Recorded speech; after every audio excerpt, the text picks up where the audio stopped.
What's going on, guys? NoGuides here. Welcome back to another video tutorial on my channel. In today's video I'm going to tell you how to tell if you're home or away in FUT Champions. Now this is how to play 30 games in FUT Champions, all home games. This is post patch, just wanted to say this is after title update 13, so it's now almost April. Before there was a method where the right hand side used to open up first. This was the old method. This has fortunately been patched, but now unfortunately there is a new method, and I'm going to show you how to do the new method to play home games. The reason why people do it is because they want to cherry pick their opponents, get easier opponents. Have you ever wondered why when you go into a game lobby people just back out? Well, it's because they're trying to find a home game. Now, I don't really want to make this video, but just like last time, the more we publicize this video, the faster EA will patch it. At the end of the day, I just want no one to be at a disadvantage, and the faster EA patch this, the better this is for everyone. I don't use it, and I want it to be an even playing field for everyone. Now, there's four main benefits of a home game that people always overlook. These are the four main ones. The first one's a better connection. You're basically going to get less delay and less lag. I'm sure you guys know connections are horrendous. You can go into a game, and even now, post-patch and after title update 13, you can now see the latency in games. Even though you can see latency, sometimes you might have like 10 latency or 12 latency, and you might experience delay. As you can see, I got 14. I have a 5-bar connection. I guarantee you I'll still get delay. A home game can help alleviate that. It's not placebo anymore. I think because what I surmise is you're acting as a host, so therefore people are connecting to you. Therefore, you get a better connection by playing home games. That way, when you're the host, people are connecting to you, not the other way around. That's why even in qualifiers, pro players are trying to get home games against each other to get a better connection. The second thing is to avoid the pro players, the top 100 and elite players. If you look at top 100 leaderboards, we're just quickly going to scroll over to, for example, let's go over to last week. As you can see, there's so many players with 30-0.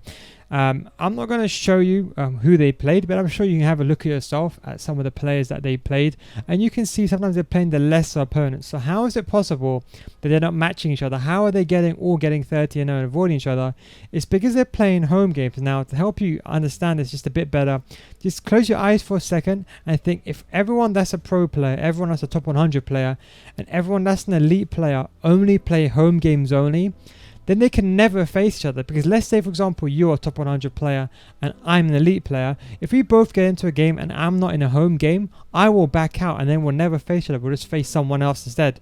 Vice versa. If he goes into the game and I'm home and he's away, or you're away, you will just back out. So since they're both trying to get home games, they're both not playing each other, and therefore you can argue the top 100 players, the pro players, elite players are in a different pool from everyone else. Whoever's not playing home games, they're basically losing out. So that's the rate, and that's the reason, and that's the way it works. I'm not saying all pro players do it, but there is a vast majority of them that do it. The third thing is kickoff. You want to get kickoff first.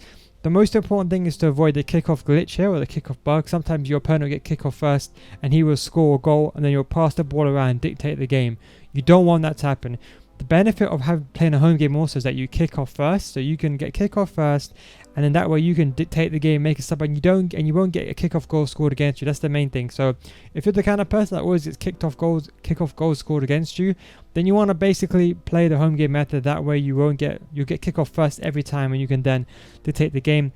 The last thing, obviously, you play against lesser skilled opponents. I'll get onto this later on, but the average, statistically speaking, if you think about it, as I said, statistically speaking, just by percentage wise, you got a higher chance of playing a lesser opponent than you are someone by playing away games. So if you play all home games, statistically speaking, you're going to get easier games. Even though your elo is affected, you're still going to get easier games throughout the 30, statistically speaking. So how do you do it? That's the most important thing. Now, it's a bit of a complicated process, but you kind of get the hang of it. You kind of get the hang of it over time. So how do you do it? So basically, this menu over here, you want to search for a game. Now you see it says searching for opponent. That's where you can find out if it's home or away. It's a combination of looking for a 5-bar latency connection, and you want it to take a long time for it to search. Now why? Now I'm just going to search for the game as well. You see the game loaded up very quickly. This means it's an away game. The reason why is because you're connecting to a pre-existing session which has already been loaded. That's why it loads very, very quickly, instantaneously. So you want basically the searching for opponent to wait for about 2 to 3 seconds, as you can see, like so. It's waiting a long time. This means you're creating a game session and you're looking for someone to join you. As you can see, it's 5 bars, so we're going to go and ready up. Now, what you want to look for is 5-bar connection as well. Now, I know it might be a 5-bar connection first. then it might drop down to a 2-bar connection. That's fine. It's just initially for a split second you need it to be a 5-bar connection, because that will show that you're the host. Now, as I said, even though this guy's got a good team, he's probably still a lesser player by playing, well, statistically speaking anyway, by playing the home game method. Yes, he's got a fantastic team. I'm not saying you're going to be playing silver and bronze teams. Well, obviously not. You're not going to be facing bronze teams, but you might face a god squad. Maybe this player is not a top 100 player anymore. Maybe he is maybe a gold 1 or just a gold 3 player. You see what I'm saying? So this is the benefit of playing the home games. As you can see, I'm kicking off first, so I can pause the game if I want to make a sub. For example, I play Artur in right backs. I don't want to play Artur in right back, so as I got kickoff, I can make the sub, and as you can see, he has to basically watch it. So look, I can make a sub now. I can take Kyle Walker off. That way he can't, he can't basically fix me by kicking off very quickly. As you can see, the sub happens. As you can see, I could dictate the entire game and I don't get kicked off. So that's kind of the main benefits. Now, obviously in APAC regions, maybe North America, SA, South America, it might be difficult to kind of have waiting or trying to find an opponent, because sometimes they might always find an opponent. One thing that people sometimes do is they wait 10 seconds before they ready up. So if you ready up and you press advance and your opponent hasn't readied up, I would suggest just to back out, because what a lot of people do is, let's say for example in APAC regions, or let's say for example SANA, because it's hard to find a game normally, and normally it's searching for this screen for a very long time. Normally people will wait 10 seconds. That's kind of another way they do it. It's kind of a complicated method, but basically if you press advance and the other person doesn't ready up, when you've kind of readied up, that means potentially they're looking for a home game. So if I was you, just back out. So don't ready up in 10 seconds, just back out. Now, how does this give you easier opponents, lesser skill opponents? The game I just played, by the way, I beat that guy. He was still a decent player. Now, it was actually a good example to use. Yes, you might occasionally play a good player, because don't forget, not everyone watches YouTube, not everyone's watching this video. I guarantee you some of you guys watching this video are elite players and you probably don't even know about the home game method. So yes, there's not every single person that's going to do it, but there is a high majority, as I said, that the top tier players are doing it. A lot of the elite players are doing it, and not now, but very soon you're going to see a lot of the top players doing it, and that's why I don't want you to be at a disadvantage. That's what I'm trying to say. Look, you might face someone, I'm not saying you're going to be facing bronze or silver squads. Obviously, that's never going to happen. People always have this assumption that you're going to face nothing. You could face a god squad, as I said, in gold 3 or elite 3. But I'm saying maybe you face a god squad, maybe no longer he's an elite player. He's now actually a gold player. So that's kind of one thing you to bear in mind. Another question I get is it worth doing this in Rivals? I'll be honest, I don't play Rivals because for the sole reason I just play it for foot swaps. I'm normally a Division 1 player, but I'm in Division 3. But let's just say I wanted to play Rivals. It's kind of pointless doing it in Rivals, because the way you're kind of matched on Rivals, you're mainly matched depending on your skill rating. So let's just say, for example, I'm 1.7k now.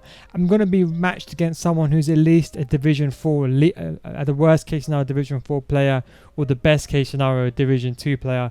I'm not going to get matched with someone who's in Division 10 or someone that's in Division 1, for example, with this skill rating. So in Rivals, it's kind of pointless doing it. Sometimes people do home games only to win for foot swaps. Some people do that. But of course, if you're going to use Rivals, there's no point doing it. The only reason why you may do it is you may do it for a better connection. That's obviously the main things. Another reason people use it, a lot of people use it for actual objectives. So if you, for example, see this and then you want to do an objective with this team, sometimes people, when they see people go for a home game because people leave to get an easy win. Some people just give away free wins. That's another reason why people might do it. And the third thing is just kickoff, obviously to avoid kickoff, especially with an objective team. I'd recommend maybe doing home games with an objective team in Rivals, because maybe you don't get the kickoff goal first, and that way you can kind of at least attempt to win the game with a lesser squad if you're doing objective swaps. And the final thing is stadiums. Now, in Foot Champions, there's only one stadium. It's the FEWC stadium. So whether you're playing home or away, you're always going to be playing the FEWC stadium. However, when you're playing Rivals, your stadium is completely up to you. You could have, for example, the Santiago Bernabeu. You could have the Emirates Stadium. It just depends on your player. So if you normally the home person, the person is playing home, they're going to get basically their stadium. So sometimes you might find a stadium where people have these obnoxious shadows, and sometimes you can't see the pitch properly. But generally speaking, that's not really much of an issue now. Most people use the FBWC stadium.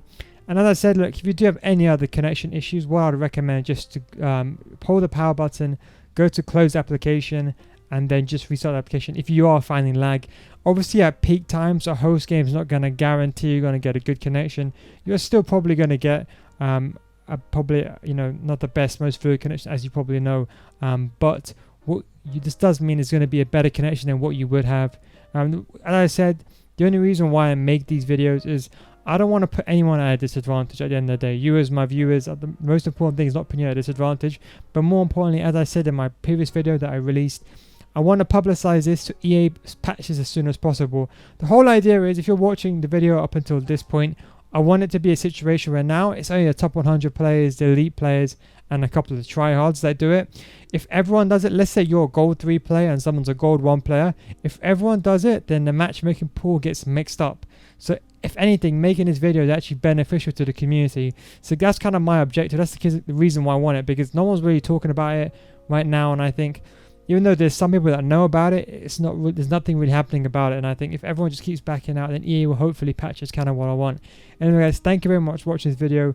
I'm hoping you enjoyed this video. If you do have any further questions, of course, do let me know down in the description below. As I said, it's mainly based on statistics. Don't forget to follow me on twitch.tv/YunilGuide. I'll have another tutorials all coming for skills at the end, hopefully at the end of the weekend as well. Thank you very much for watching. Take it easy, boys. All the best in FUT Champions, and I'll catch you guys later on. Peace out.